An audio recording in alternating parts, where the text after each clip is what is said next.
So bottom line, the hope, the dream, the prayer that we've had is that this conference comes and goes. Xi Jinping is given his third term. He is happy.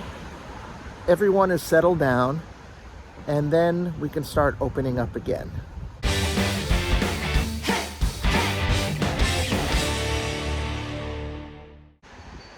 Do you guys know that there were rumors a couple weeks ago that Chinese President Xi Jinping had been deposed by a military coup?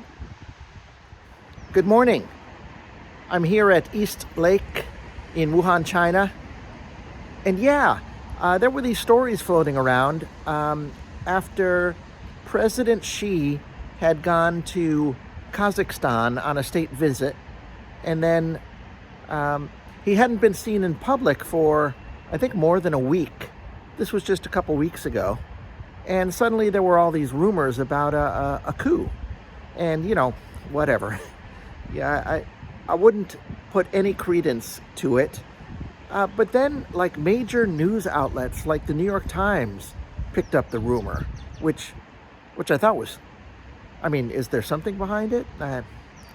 I don't know. Anyway, he showed up this week, and he is, I guess, going to preside over next week's 20th National Congress of the Chinese National Party, the Chinese Communist National Party. So do I care? Sure. As an observer and a consumer of global intrigue and world politics and anything that could affect, the global stage, of course I care. But as a resident of Wuhan, China, as a foreigner, no. I don't care who China picks to lead its country.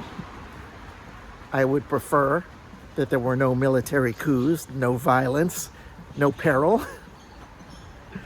But as for the person, or the party, or well, there's only one party, no, I don't care. Even if they did change presidents, which it doesn't look like they will, it appears that President Xi will be anointed for his third 5-year term, which would be unprecedented. And, people are just saying that this is an appointment for life, basically. People joke that his real name is Xi Jinping. What I care about is whether after this conference, they'll loosen travel restrictions. They will make alterations to their zero COVID policy.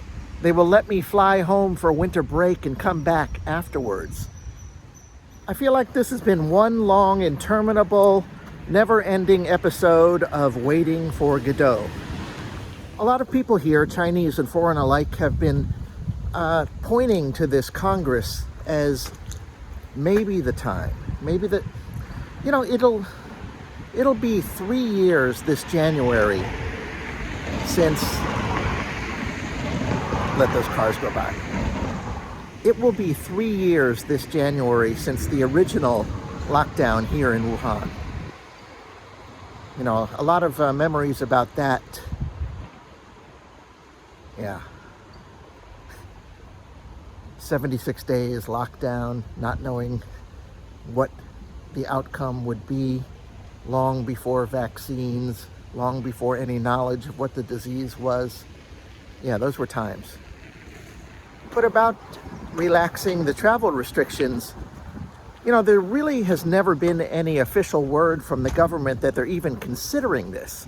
It's just kind of like the hope that we have. It's just that we travelers, Chinese and foreigners, have been carrying this hope that this conference will signal the opening, because prior to this, nobody wants to be responsible for an outbreak in their region, in their city. Certainly President Xi doesn't want anything to happen, so they have been extra vigilant on these lockdowns, draconian even. Talk to the people in Shanghai and Sanya, Xinjiang. So many areas of China, Chengdu, Chongqing, have been locked down for long periods of time. And, Chongqing? Maybe they just had the drought and the heat wave, floods. Been a long summer. So, bottom line, the hope, the dream, the prayer that we've had is that this conference comes and goes. Xi Jinping is given his third term. He is happy. Everyone is settled down. And then we can start opening up again. I don't know what to say.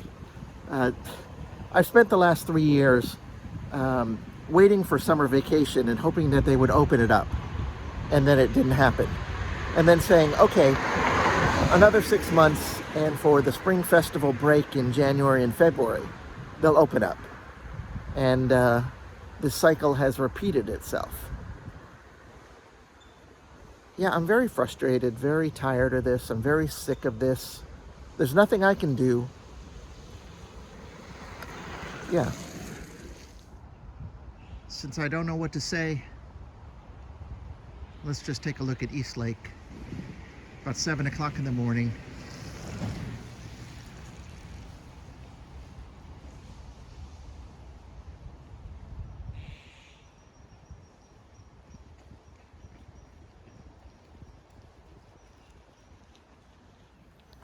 It rained yesterday, the day before. It'll rain today, but my phone, which is not reliable, tells me that it won't start raining until after noon. Beautiful, overcast, cool, great for walking morning.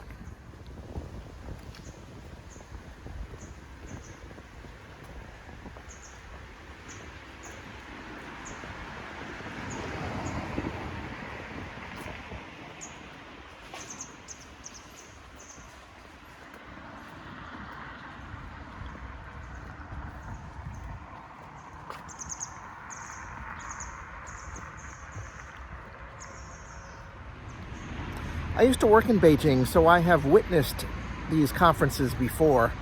They're really, well, I have never gotten close. I've not been in, they close off all the roads. All the hotels have extra security.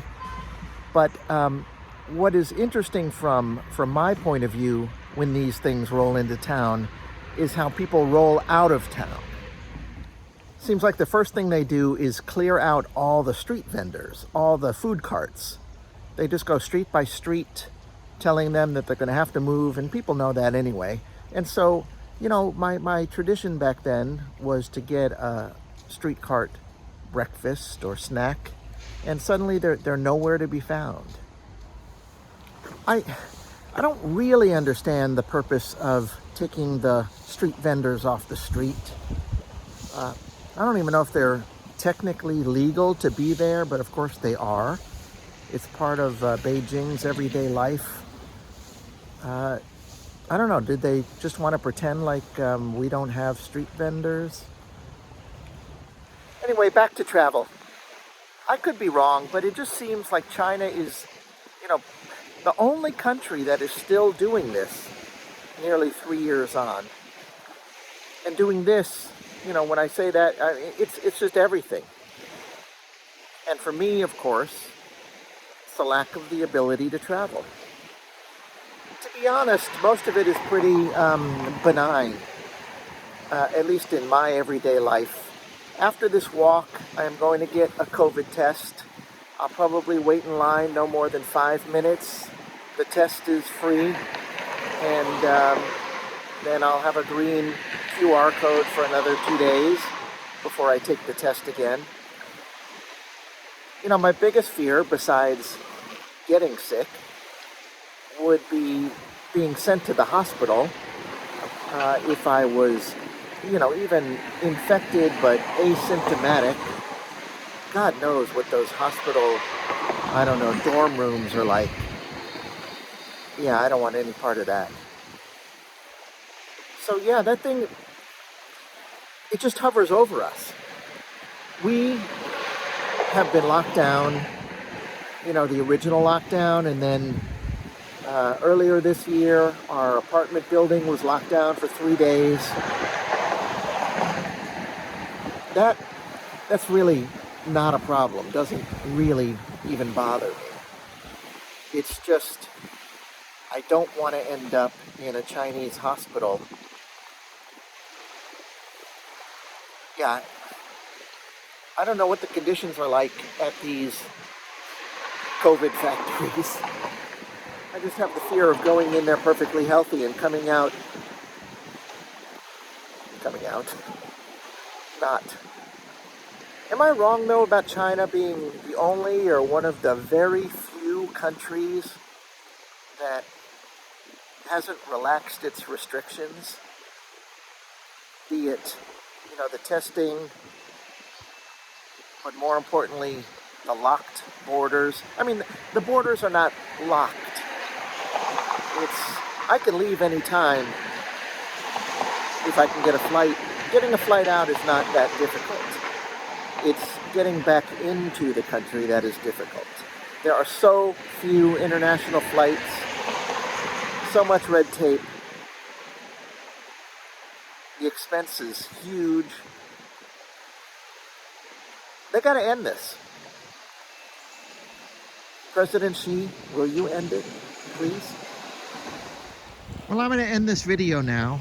I want to thank you guys for watching. I really appreciate it. Sorry for my kvetching.